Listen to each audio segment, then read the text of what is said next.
A porta se fechou com um estrondo que fez as paredes tremerem. Ainda ecoavam em meus ouvidos as palavras do meu único filho: pegue suas coisas e suma daqui. Se não quer ir para o asilo, procure outro lugar para morrer. Eu estava sozinha aos 72 anos, expulsa da casa que ajudei a construir. Mas o que meu filho não esperava era ver a limusine preta parando em frente ao portão, vinda para me buscar.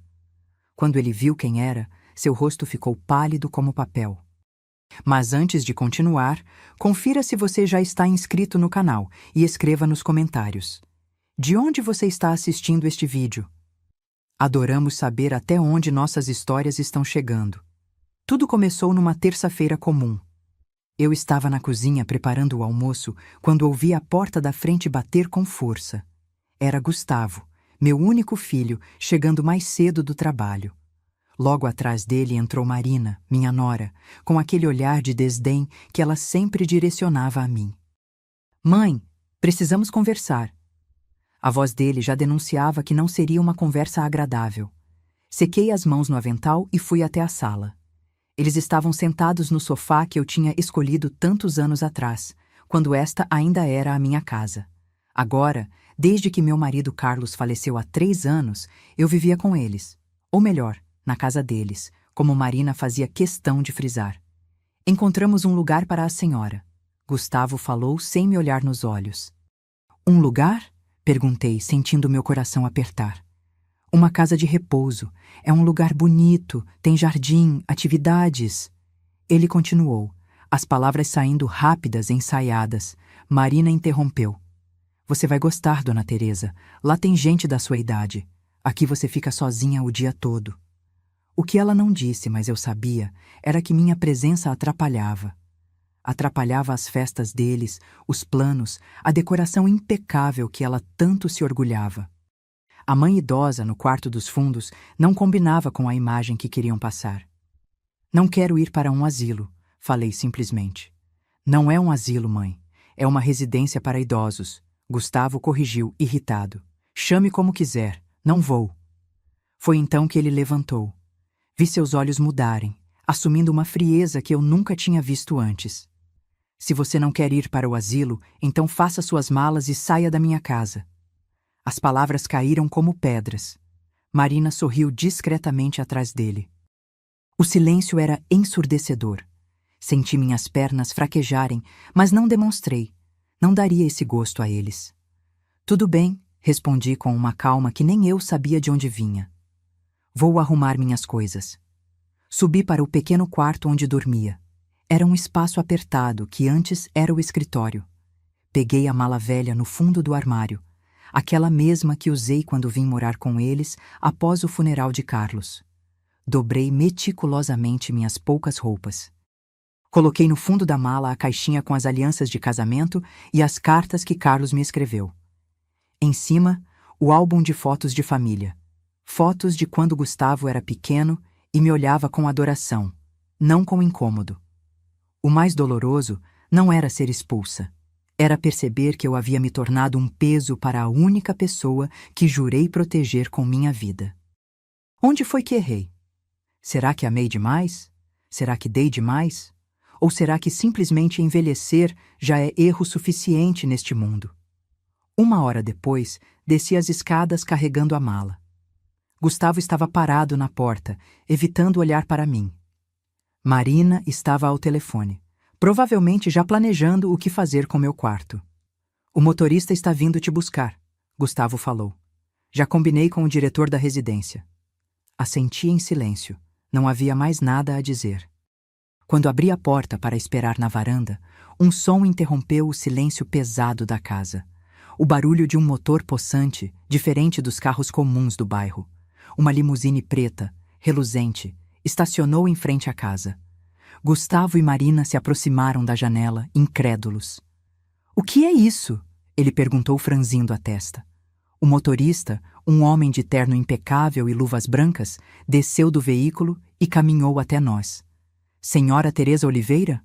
Perguntou educadamente. Sim, sou eu. Vim buscá-la.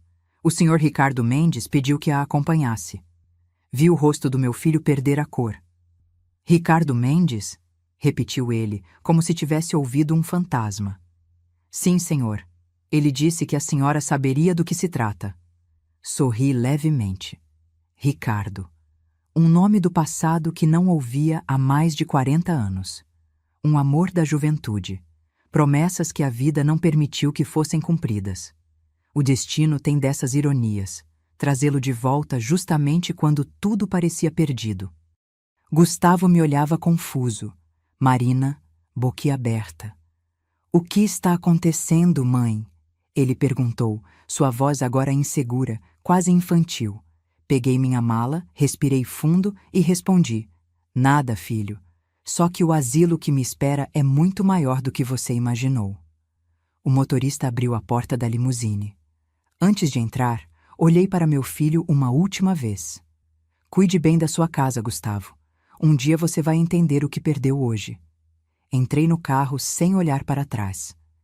O sol aquecia meu rosto através do vidro fumê, e pela primeira vez em anos não me senti velha, me senti livre. A porta se fechou com um clique suave, e enquanto o carro se afastava, vi pelo retrovisor meu filho parado na calçada, imóvel, observando sua mãe desaparecer em uma limusine que ele jamais poderia ter imaginado. E sorri, porque o destino estava apenas começando a escrever sua história. A limusine percorria a avenida lentamente, deixando para trás o bairro onde havia passado os últimos 3 anos da minha vida.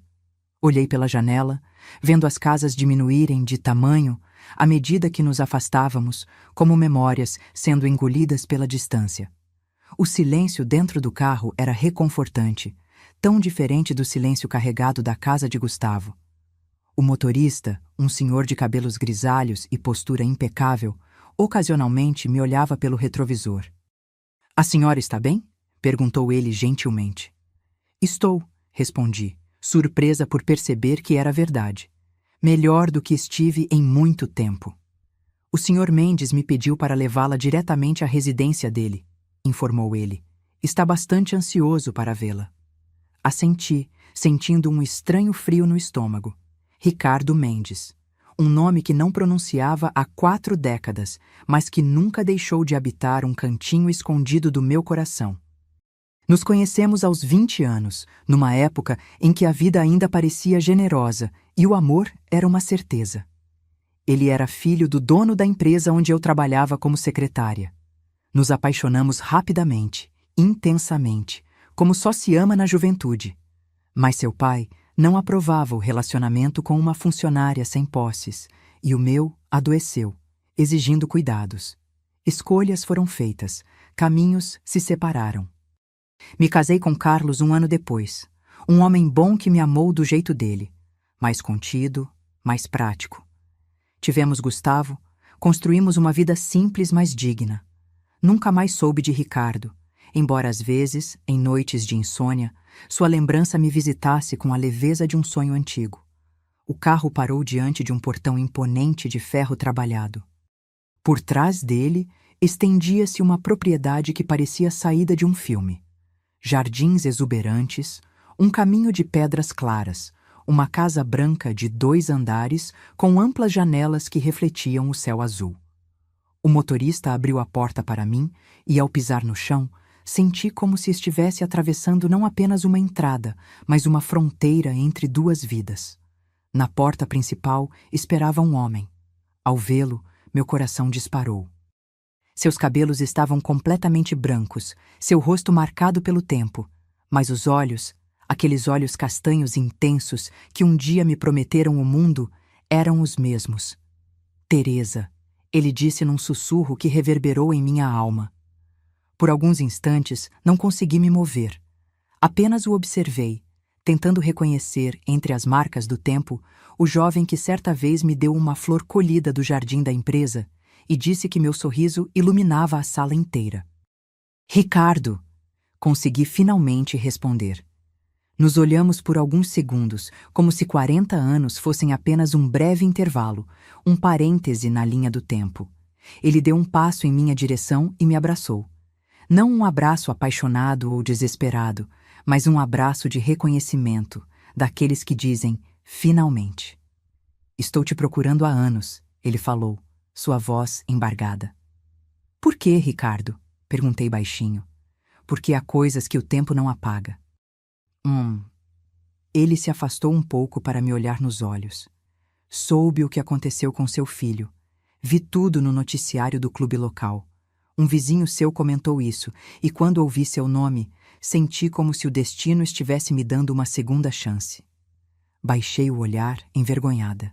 Não por ter sido expulsa, mas pela dor de saber que outras pessoas haviam testemunhado minha humilhação. Ele segurou minha mão. Você não tem do que se envergonhar, Teresa. Quem deveria sentir vergonha são os que fizeram isso com você. Suas palavras eram tão simples e tão necessárias que precisei desviar o olhar para que ele não visse as lágrimas que se formavam. Há quanto tempo ninguém falava comigo com ternura? Eu havia me esquecido de como era. Entramos na casa. O interior era elegante, mas acolhedor. Tapetes macios, arranjos de flores frescas, pinturas clássicas nas paredes. Nada ostentoso, tudo em harmonia.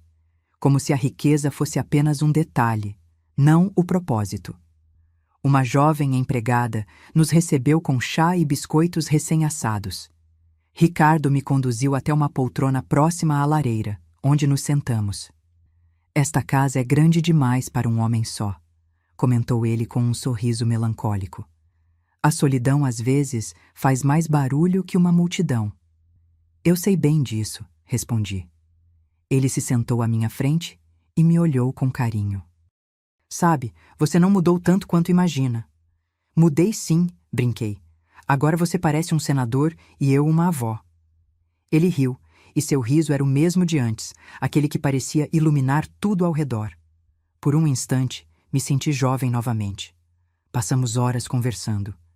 Ele me contou que era viúvo há mais de 15 anos, que não teve filhos e que havia transformado a pequena empresa do pai em uma corporação agora administrada por seus sócios. Mais dinheiro, Teresa, disse ele com um suspiro. Não compra noites tranquilas, nem as lembranças que gostaríamos de reviver. Contei-lhe minha história em voz baixa, sem omitir nada. A doença prolongada de Carlos, os anos de dedicação, o esforço para criar Gustavo sozinha depois que meu marido faleceu, o trabalho como costureira para complementar a pensão, as ausências nas apresentações escolares do filho por estar trabalhando e, finalmente, o abandono. Ricardo me ouviu sem interromper, com um olhar atento que não tinha nada de pena, apenas compreensão. Quando terminei, ele permaneceu em silêncio por alguns instantes. Você foi boa demais, disse finalmente, mas esqueceu de si mesma no processo. É o que as mães fazem, respondi. Nos apagamos para que outros possam brilhar. Bem, está na hora de você reescrever seu nome nas estrelas, Teresa. Suas palavras me surpreenderam. Não sabia se era uma promessa ou um desafio. Talvez os dois. Naquela noite, ele me acomodou em um quarto espaçoso, com uma cama confortável e uma varanda com vista para o mar que eu nem sabia que estava tão perto. O som das ondas era diferente do barulho de carros da minha antiga casa. Mais suave, menos angustiante. No criado mudo, encontrei um envelope com um bilhete escrito à mão. Ninguém pode tirar o que você merece. Descanse, amanhã recomeçamos. Guardei o bilhete como um tesouro, porque no fundo do meu coração algo começava a despertar. Não era amor ou esperança.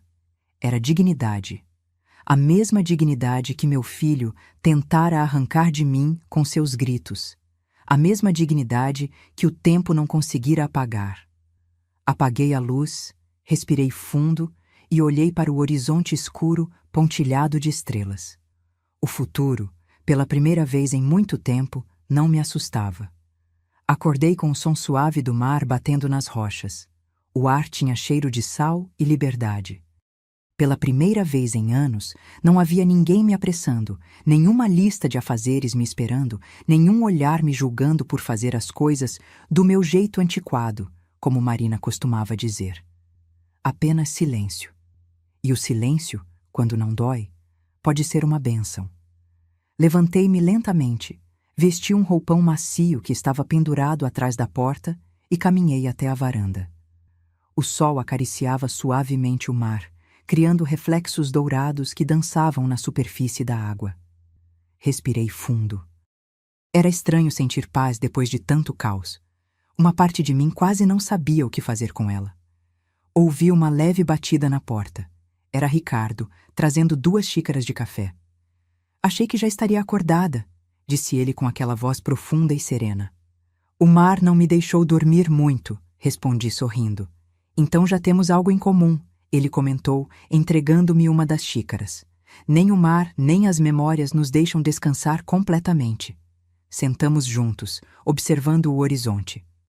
Por alguns minutos, não dissemos nada, compartilhando o silêncio daqueles que não precisam preencher o vazio com palavras. Sabe, Ricardo, comentei finalmente, às vezes acho que o passado não envelhece, apenas espera o momento certo para voltar. E quando volta, respondeu ele com um brilho melancólico no olhar, às vezes nos surpreende com o quão pouco mudamos por dentro. Suas palavras me fizeram pensar em Carlos, meu falecido marido. Não o odiava, apenas o lembrava como quem se recorda de uma estação de resignação. Ele era um homem correto, trabalhador, mas nunca aprendeu a me ouvir de verdade. Estava mais preocupado com as aparências, com o que os vizinhos diriam, do que com o que eu sentia. E eu aceitava tudo, acreditando que a abnegação era parte inseparável do amor. Depois do café da manhã, Ricardo saiu para uma reunião, deixando-me à vontade para explorar a casa. Andei pelos cômodos espaçosos, admirando os detalhes da decoração que revelavam bom gosto sem ostentação. Na sala de estar, descobri um piano de cauda. Passei os dedos levemente pelas teclas, sem ousar tocá-las de verdade. Não fazia isso há mais de 30 anos. Quando jovem, eu tocava no coral da igreja do bairro. Era meu refúgio. Mas quando Gustavo nasceu e o dinheiro ficou escasso, tive que vender meu pequeno piano vertical e, com ele, parte dos meus sonhos. Fechei os olhos e pressionei uma tecla. O som era nítido, quase tímido, mas mexeu com algo dentro de mim.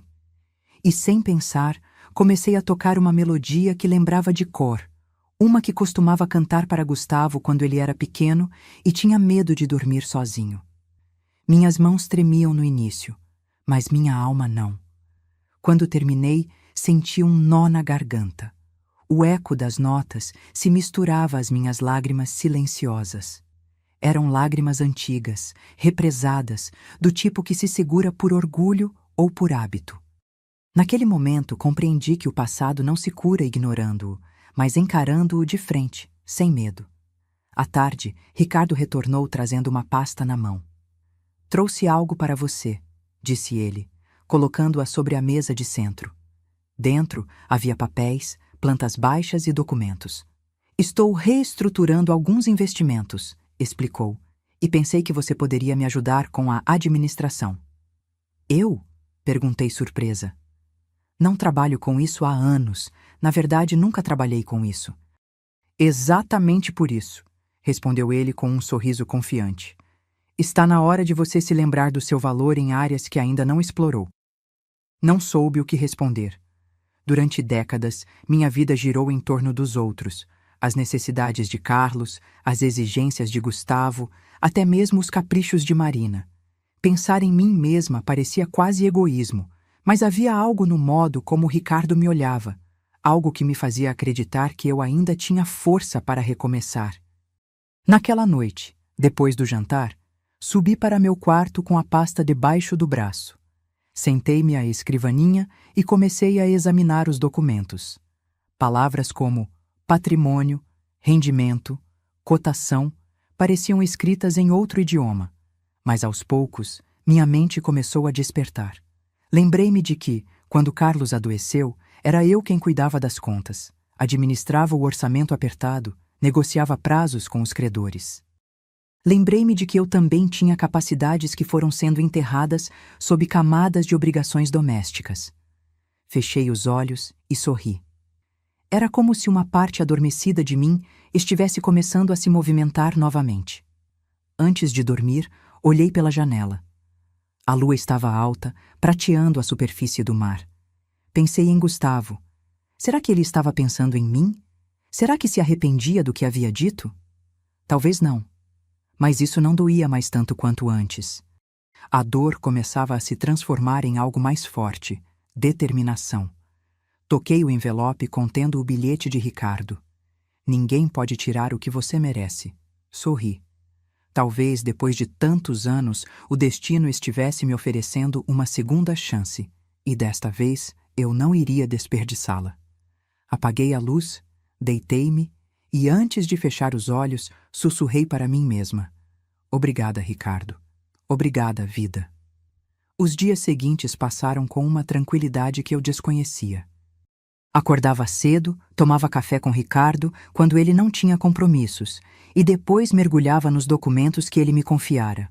No início, consultava a internet e livros para entender termos específicos, fazia anotações minuciosas, tinha medo de cometer erros. Mas aos poucos, descobri que tinha uma habilidade natural para a organização e números que nunca tinha sido valorizada.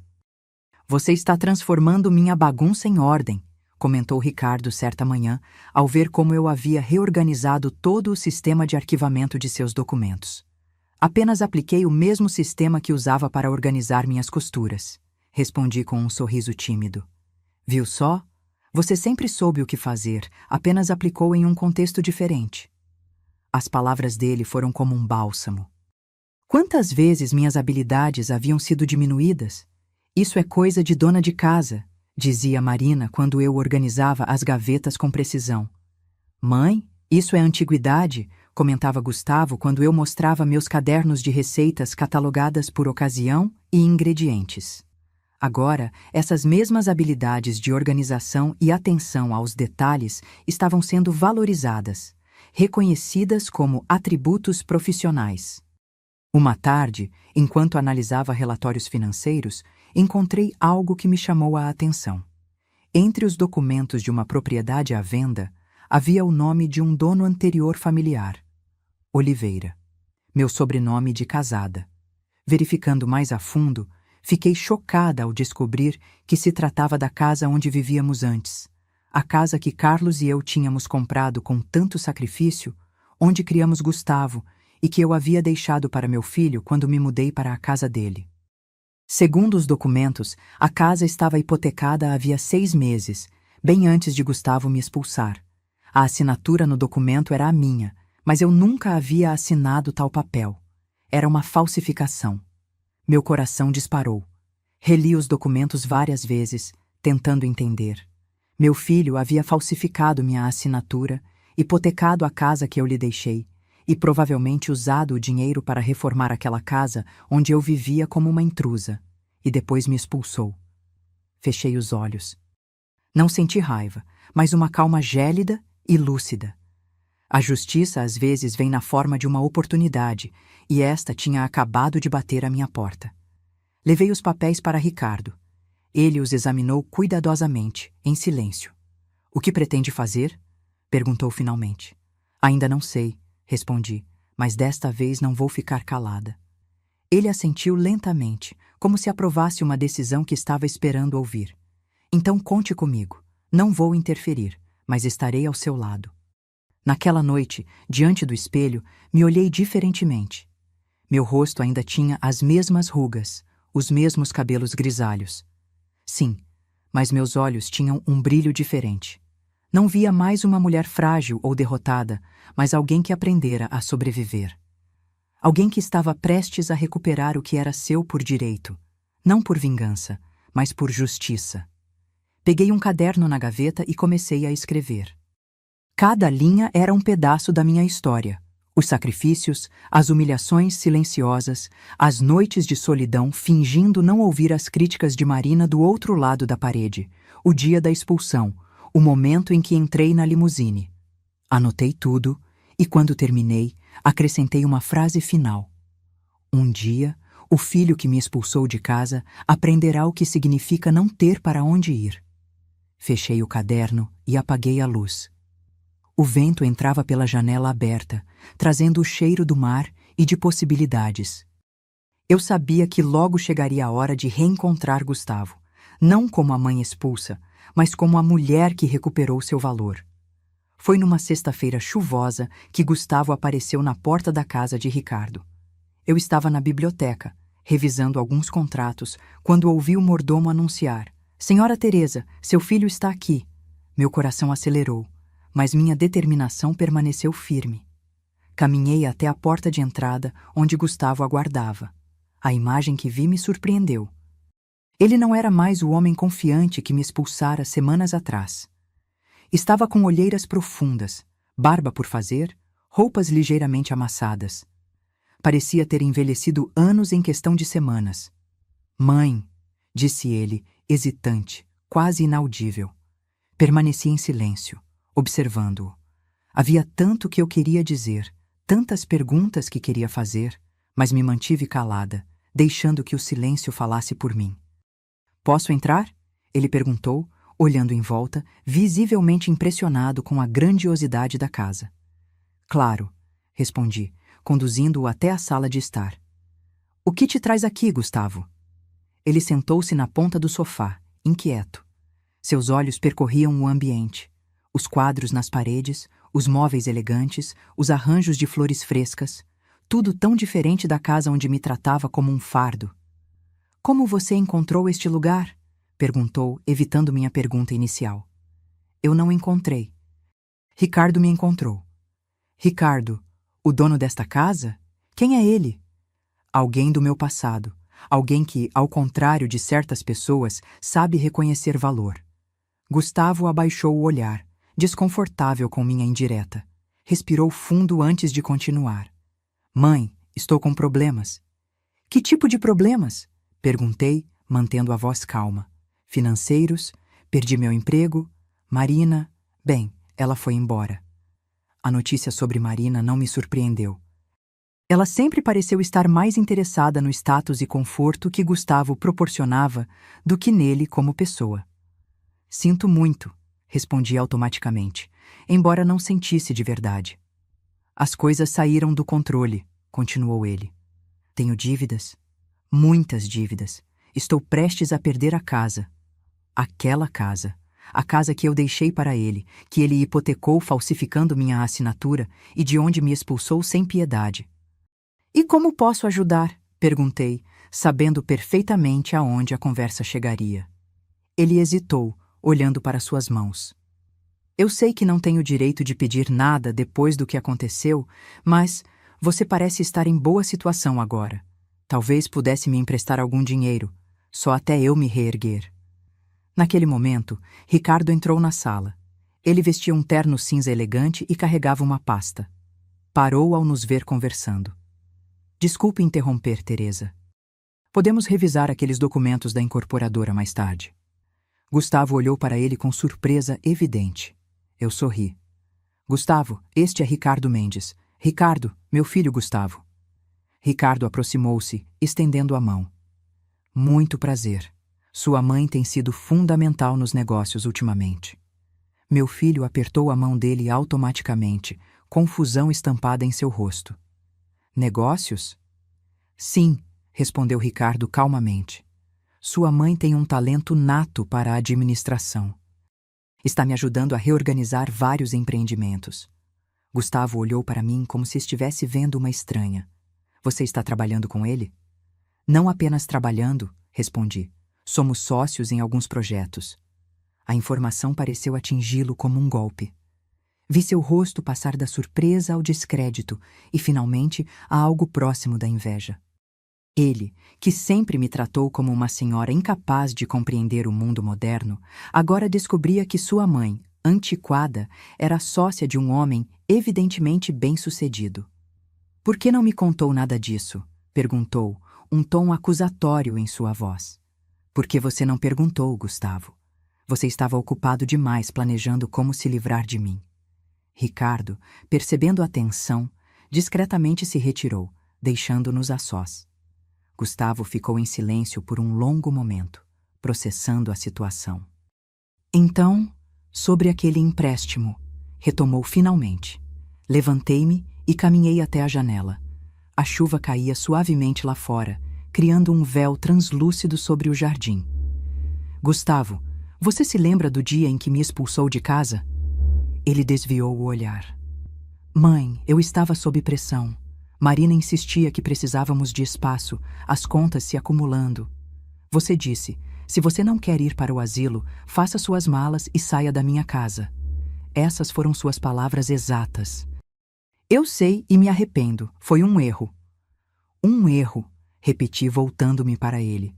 Foi assim que você chamou o ato de falsificar minha assinatura na hipoteca da casa que eu te deixei? Seu rosto empalideceu. Do que você está falando? Caminhei até a mesa e peguei uma pasta que havia separado previamente. Dela, retirei os documentos que encontrara dias atrás. Estou falando disso, Gustavo. A hipoteca da casa no meu nome, com uma assinatura que claramente não é minha, feita meses antes de você me expulsar. Ele parecia ter visto um fantasma. Sua boca se abriu, mas nenhum som saiu. Como você... Onde conseguiu isso? O mundo é menor do que parece. E algumas verdades têm o costume de vir à tona quando menos esperamos. Ele se levantou abruptamente, passando as mãos pelos cabelos. Mãe, você não entende. Eu estava desesperado. As dívidas, o padrão de vida que Marina exigia. Então você hipotecou a casa que eu te dei, falsificou minha assinatura e depois me expulsou quando eu me tornei inconveniente. É isso que estou entendendo? Ele não respondeu. Não precisava. A culpa estampada em seu rosto dizia tudo. Você poderia ter me contado a verdade, Gustavo. Poderíamos ter buscado soluções juntos, mas você preferiu me tratar como um obstáculo, não como sua mãe. E o que você vai fazer agora? Perguntou ele, sua voz quase um sussurro. Me denunciar? Olhei para ele demoradamente. Era meu filho, apesar de tudo. O menino que embalei tantas noites, para quem cantei tantas canções de ninar, por quem renunciei a tantos sonhos. Não vou te denunciar, Gustavo. Não porque você mereça minha clemência, mas porque o maior castigo que você pode receber já está acontecendo. Viver com as consequências das suas escolhas. Ele afundou novamente no sofá, derrotado. Estou perdido, mãe. Não tenho para onde ir. Eu também não tinha, respondi calmamente. Mas aqui estou. Nossos olhares se encontraram. Pela primeira vez, vi algo genuíno nos olhos dele. Não arrependimento nascido do interesse próprio, mas uma fagulha de compreensão real sobre a dor que causara. Me perdoa? Ele pediu, a voz embargada. Perdão não é algo que se pede, Gustavo. É algo que se conquista. Ele assentiu lentamente, como quem finalmente entende uma lição difícil. Quanto ao dinheiro, continuei, não vou te emprestar nada. Seu rosto se contraiu em desapontamento, mas antes que pudesse protestar, completei. Vou comprar a casa de volta. O quê? Vou pagar a hipoteca e recuperar a casa que um dia foi minha. Você pode continuar morando lá, pagando um aluguel justo até se reerguer. Mas a propriedade voltará para o meu nome, como deveria ter permanecido. Ele me encarou atônito. Por quê? Depois de tudo que fiz? Porque, ao contrário de você, nunca esqueci o que significa ser família. Mas entenda uma coisa. Isso não é um perdão, é uma oportunidade. A última. Nesse momento, Ricardo voltou à sala. Não sei se ele estivera ouvindo ou se apenas escolhera o momento perfeito para reaparecer, mas sua presença trouxe um ponto final àquela conversa. Está tudo bem por aqui? Perguntou ele, olhando de mim para Gustavo. Sim, Ricardo. Meu filho já estava de saída. Gustavo se levantou, ainda parecendo processar nossa conversa. Antes de ir, ele se virou para mim uma última vez. Obrigado, mãe. Eu... não sei o que dizer.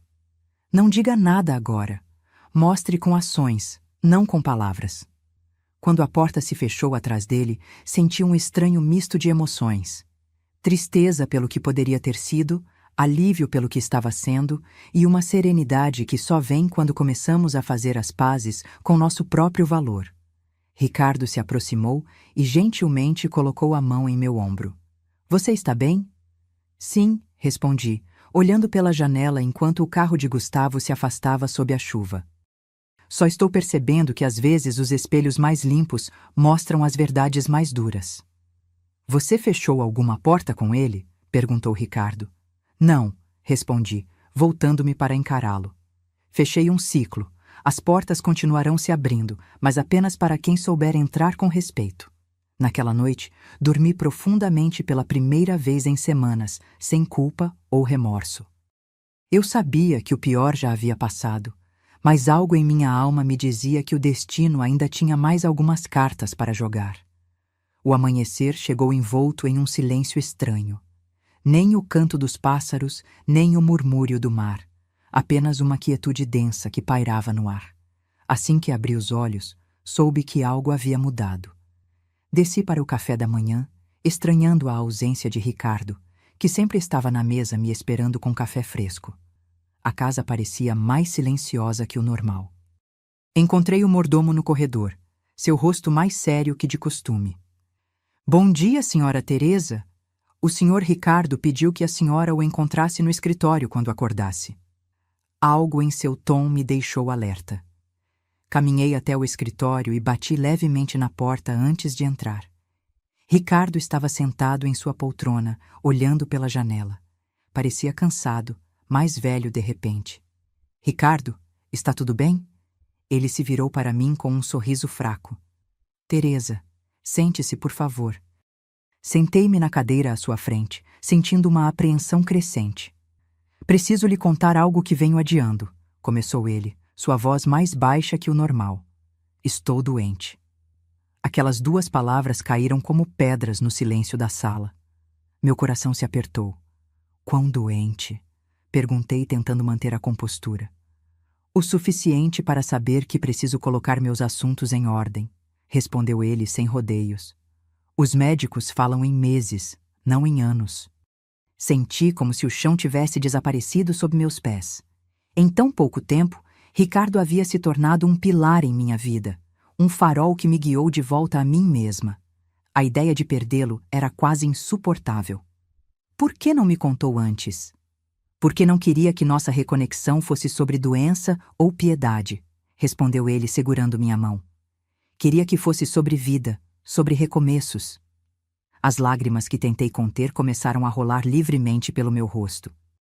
Não eram lágrimas de desespero, mas de uma dor profunda e quieta, como a que sentimos quando perdemos algo que apenas começamos a reconhecer como precioso. O que posso fazer? Perguntei, apertando sua mão. Exatamente o que tem feito. Viver. Mostrar-me que valeu a pena te reencontrar, mesmo no crepúsculo da minha vida. Passamos o restante da manhã conversando sobre os tratamentos que ele estava fazendo, sobre as possibilidades, poucas, mas que ele enfrentava com uma coragem que me comoveu.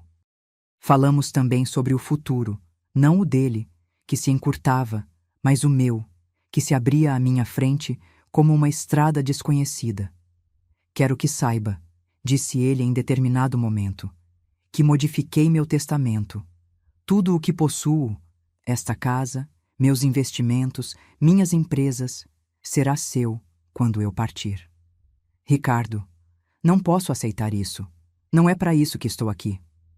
Eu sei, respondeu ele com um sorriso sereno. É por isso mesmo que quero fazer isso. Não por gratidão ou obrigação, mas porque finalmente encontrei alguém que valoriza mais as pessoas do que as posses. Nos dias que se seguiram, vi Ricardo lutar contra a doença com a mesma elegância com que conduzia sua vida. Havia dias bons, em que caminhávamos pela praia juntos, e dias ruins, em que ele mal conseguia sair da cama.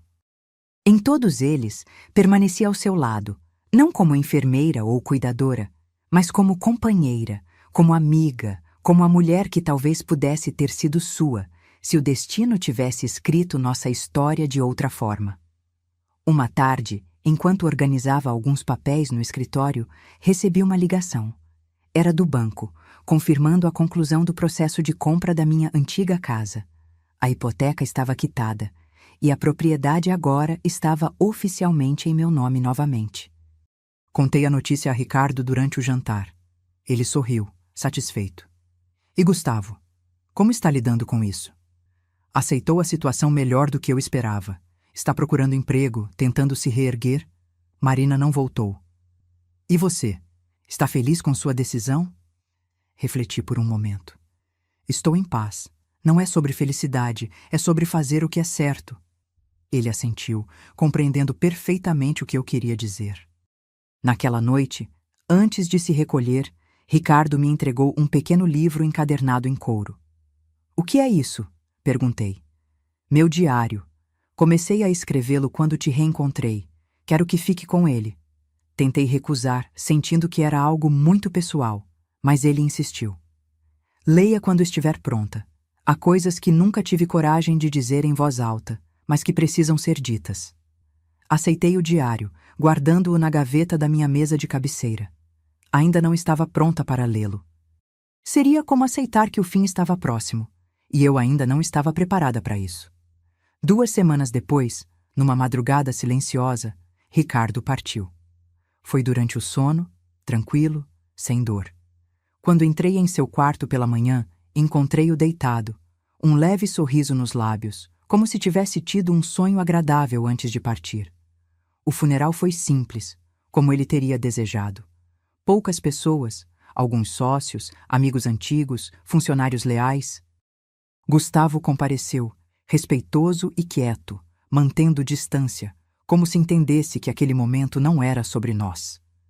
Quando todos partiram e fiquei sozinha diante do túmulo recém-fechado, permiti que as lágrimas viessem.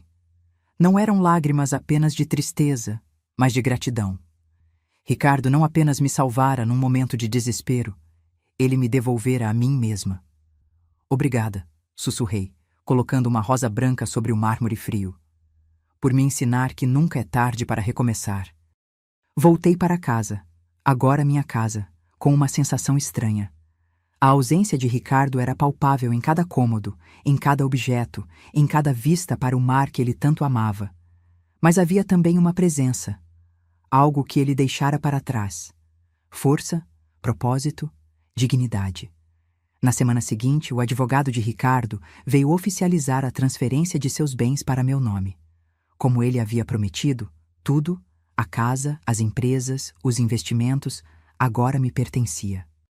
Não era apenas uma fortuna material que ele me deixara, mas uma responsabilidade, um legado a honrar. Naquela noite, finalmente tomei coragem para abrir o diário. Sentei-me na varanda, ouvindo o som das ondas, e comecei a ler as palavras que Ricardo escrevera nos últimos meses. As primeiras páginas falavam sobre o dia em que me reencontrou, a surpresa, a alegria, a sensação de que o destino finalmente havia sido justo. Depois, vieram reflexões sobre a doença, sobre o tempo que nos foi roubado, sobre segundas chances que chegam tarde demais. Na última página, escrita poucos dias antes de sua morte, encontrei uma mensagem para mim. Teresa, quando você ler isto, provavelmente já terei partido. Não sinta tristeza por mim. A vida me deu o melhor presente ao final. Reencontrar você e descobrir que o amor, mesmo adormecido por décadas, nunca morre completamente. Use o que deixei não apenas para viver confortavelmente, mas para viver plenamente. Faça o que sempre sonhou. Ajude quem precisa. Perdoe quem merece uma segunda chance. E lembre-se, a verdadeira riqueza não está nos bens que acumulamos, mas nas vidas que tocamos. Obrigado por me dar paz nos meus últimos dias. Você foi meu primeiro amor e, de alguma forma, também o último. Até um dia, em algum lugar além do tempo, Ricardo. Fechei o diário, apertando-o contra o peito. As lágrimas corriam livremente agora, mas havia nelas não apenas dor, mas uma resolução, um propósito renovado. Olhei para o mar escuro, pontilhado pelo reflexo das estrelas. Em algum lugar, Ricardo continuava sua jornada. E aqui, eu começava a minha. Finalmente livre não apenas das amarras que outros me impuseram, mas também das que eu mesma criei ao longo de uma vida de renúncias. Respirei fundo, sentindo o ar salgado encher meus pulmões. O futuro se estendia à minha frente, incerto, mas cheio de possibilidades, e pela primeira vez em muito tempo, eu estava pronta para abraçá-lo. 3 meses se passaram desde a partida de Ricardo. O verão chegou com seu calor intenso e suas cores vibrantes, tão diferentes do inverno melancólico que emoldurou meus últimos dias com ele. A casa à beira-mar já não parecia vazia como antes. Havia aprendido a preenchê-la com minha própria presença, com meus novos projetos, com a pessoa que eu estava me tornando. Seguindo os conselhos de Ricardo, não me limitei a administrar passivamente os bens que herdei. Mergulhei de cabeça nos negócios, aprendendo cada detalhe, reunindo-me com os sócios, tomando decisões. Para minha surpresa, descobri que tinha talento para aquilo, o mesmo talento que passara décadas adormecido enquanto eu me dedicava a cuidar dos outros. Mas o mais importante, criei a Fundação Ricardo Mendes, uma organização voltada a ajudar idosos em situação de vulnerabilidade. Pessoas como eu poderia ter sido se o destino não tivesse intervindo. A Fundação oferecia desde abrigo até programas de reintegração ao mercado de trabalho, cursos de atualização digital e o que eu mais amava, aulas de música e arte. Era uma manhã de sábado quando recebi uma ligação inesperada. Gustavo queria me visitar. Desde nosso último encontro, nossa comunicação havia se limitado a questões práticas sobre a casa que ele agora alugava de mim. Esta seria nossa primeira conversa real em meses. Concordei com a visita, sentindo uma mistura de apreensão e curiosidade. Ele chegou pontualmente, trazendo um pequeno buquê de margaridas, minhas flores favoritas, algo que eu não esperava que ele ainda lembrasse. Mãe, cumprimentou-me, timidamente. Estava diferente, mais magro, com o cabelo mais curto, roupas mais simples. Mas o mais notável era sua expressão, mais serena, menos arrogante. Gustavo, respondi, aceitando as flores. Entre. Conversamos formalmente por alguns minutos sobre o clima, sobre a vista para o mar, sobre trivialidades que serviam apenas para adiar o inevitável. Finalmente, ele respirou fundo e foi direto ao ponto. Vim pedir perdão, mãe. De verdade desta vez. Olhei para ele, avaliando sua sinceridade. Seus olhos, tão parecidos com os do pai, não fugiam dos meus como antes. O que mudou, Gustavo? Eu mudei, respondeu simplesmente. Perder tudo, o emprego, Marina, seu respeito, me fez enxergar quem eu havia me tornado. Não gostei do que vi. Ele me contou sobre os últimos meses. Como tinha conseguido um emprego modesto em uma empresa pequena, muito diferente do cargo executivo que ocupava antes. Como estava aprendendo a viver com menos, a valorizar o que realmente importava. Como a solidão o havia forçado a confrontar seus erros. O aluguel que você cobra é mais do que justo, continuou ele. Na verdade, é generoso demais. Você tinha todo o direito de me expulsar daquela casa depois do que fiz, mas não o fez. Não é sobre direitos, Gustavo. É sobre escolhas. Escolhi não fazer com você o que você fez comigo. Ele assentiu, seus olhos marejados. É por isso que vim, para agradecer por essa lição e para lhe mostrar que estou tentando ser melhor. Tirou do bolso um envelope e me entregou. Dentro havia um cheque. Não uma quantia grande, mas significativa considerando sua nova situação financeira. É um começo, disse ele, para começar a reparar o dinheiro da hipoteca. Sei que você pagou tudo e que levaria anos para eu te reembolsar completamente, mas quero tentar. Fiquei tocada pelo gesto, não pelo valor material, mas pelo que simbolizava. Era o primeiro passo concreto, a primeira ação que respaldava suas palavras de arrependimento. Obrigada, filho, mas não é necessário. É sim, insistiu ele. Não apenas por você, mas por mim. Preciso fazer isso. Percebi então o que estava acontecendo. Não era apenas uma tentativa de reconciliação, era um processo de redenção pessoal.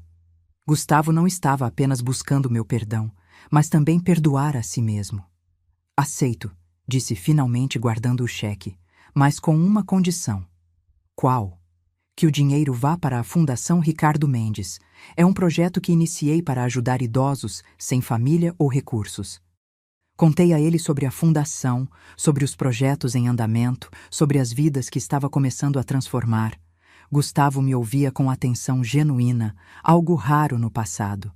É um trabalho incrível, mãe, comentou ele quando terminei. Sempre soube que você tinha essa força dentro de você.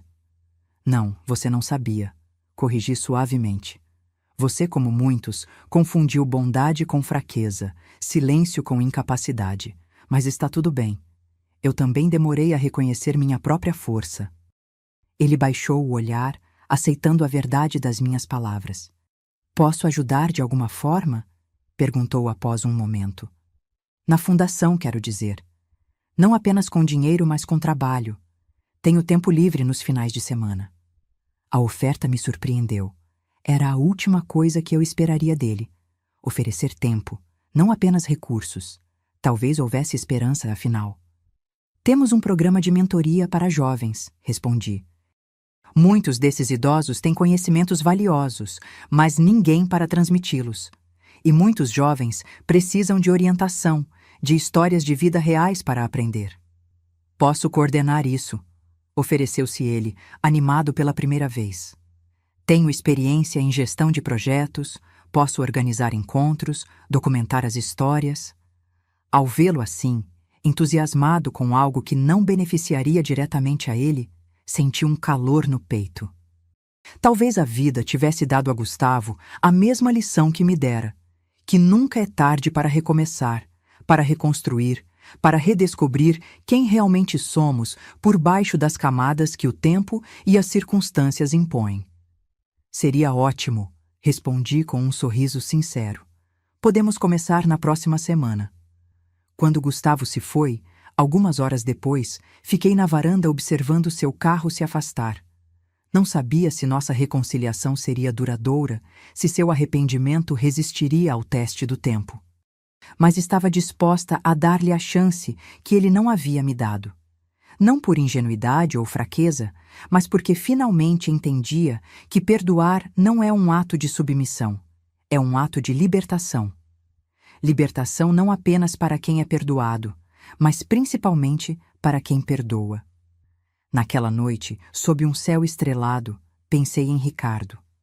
Imaginei que ele estaria orgulhoso, não apenas pelos negócios que eu conduzia com competência crescente, não apenas pela fundação que levava seu nome, mas pela mulher que eu havia me tornado. Uma mulher capaz de estender a mão a quem a ferira, não por obrigação ou dependência emocional, mas por uma força interior que finalmente reconhecia como minha. Obrigada, sussurrei para as estrelas, sabendo que, de alguma forma, ele me ouvia. Por me ensinar que a verdadeira força está não apenas em se levantar depois da queda, mas em ajudar outros a se levantarem também. O vento marinho acariciou meu rosto como uma resposta silenciosa, e eu soube que, onde quer que estivesse, Ricardo sorria. Passou-se um ano desde aquela manhã em que Gustavo me expulsou de casa. Um ano desde que a limusine de Ricardo parou à minha porta, mudando para sempre o curso da minha vida. Às vezes, quando acordo de manhã e vejo o mar pela janela, ainda preciso de alguns segundos para acreditar que não é um sonho, que esta vida, esta nova versão de mim mesma, é real. A Fundação Ricardo Mendes prosperou além das minhas expectativas. Começamos com um pequeno centro na cidade, oferecendo assistência básica a idosos em situação vulnerável. Hoje, temos 3 unidades: programas educacionais, assistência médica e o projeto mais querido para mim, uma academia de artes para a terceira idade, onde ensinamos música, pintura, literatura, teatro. Porque envelhecer não significa parar de criar, de sonhar, de contribuir. Gustavo manteve sua palavra. Não apenas contribuiu financeiramente, mas dedicou tempo real à fundação, coordenando o programa de mentoria que conecta idosos com jovens. No processo, ele próprio se transformou. O homem arrogante que me via como um fardo deu lugar a alguém mais humilde, mais consciente, mais humano. Nossa relação nunca voltou a ser o que era quando ele era criança. Algumas quebras são irreparáveis, mas construímos algo novo, baseado não em dependência ou obrigação, mas em respeito mútuo. Ele entendeu finalmente que eu não era apenas sua mãe.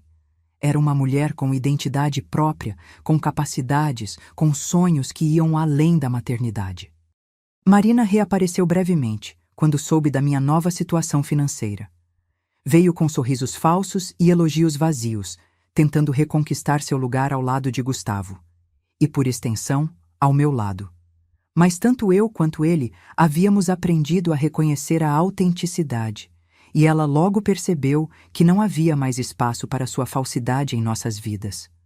Os negócios que Ricardo me deixou continuaram prosperando sob minha administração. Nunca imaginei que, aos 68 anos, descobriria uma habilidade para finanças e gestão que permanecera adormecida durante toda a minha vida. Quantas outras mulheres, me pergunto frequentemente, carregam talentos não descobertos, sufocados por vidas dedicadas exclusivamente aos outros?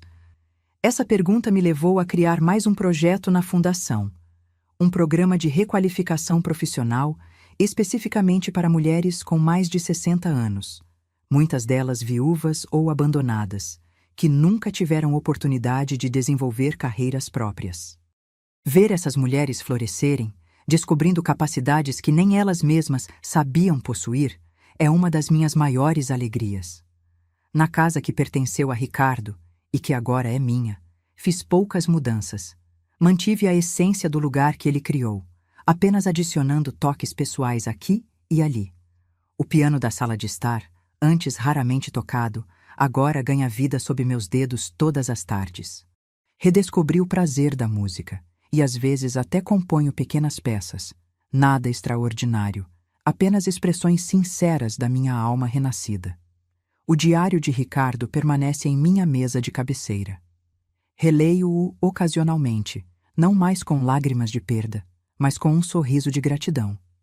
Ele me ensinou, em nosso breve tempo juntos, que o valor de uma pessoa não está no que os outros veem nela, mas no que ela consegue ver em si mesma. Esta manhã, enquanto tomava café na varanda, observando o mar que tanto amo, recebi uma ligação de Gustavo. Ele queria me convidar para um almoço no domingo. Conheceu alguém? Disse ele. Uma professora de história, viúva como eu, com valores simples e um coração gentil. Acho que você vai gostar dela, mãe. Ela me lembra você em muitas coisas.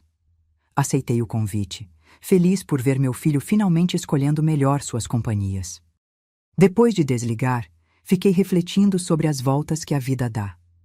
Há um ano, eu era uma senhora descartável, enviada para um asilo ou para a rua. Hoje, sou uma mulher de negócios, uma filantropa, uma artista amadora, uma pessoa cujas opiniões são respeitadas e valorizadas, até pelo filho que um dia me rejeitou.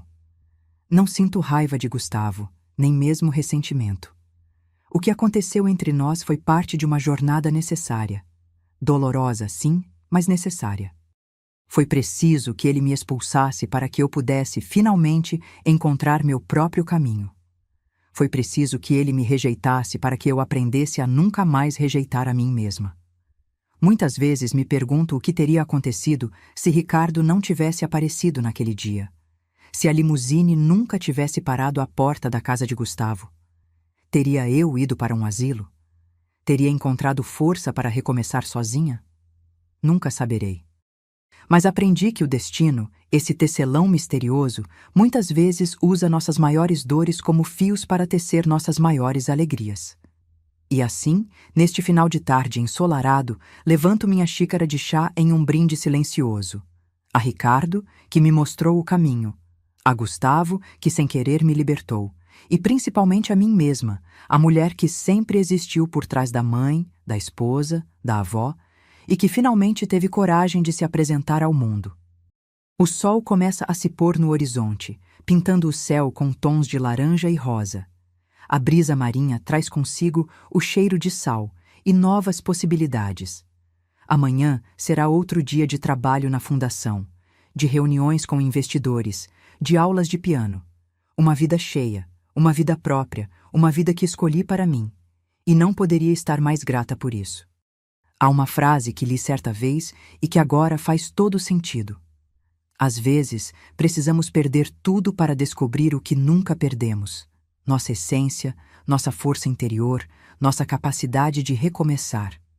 Minha história não é sobre vingança ou justiça poética, embora confesso que senti uma ponta de satisfação ao ver o rosto de Gustavo quando a limusine chegou.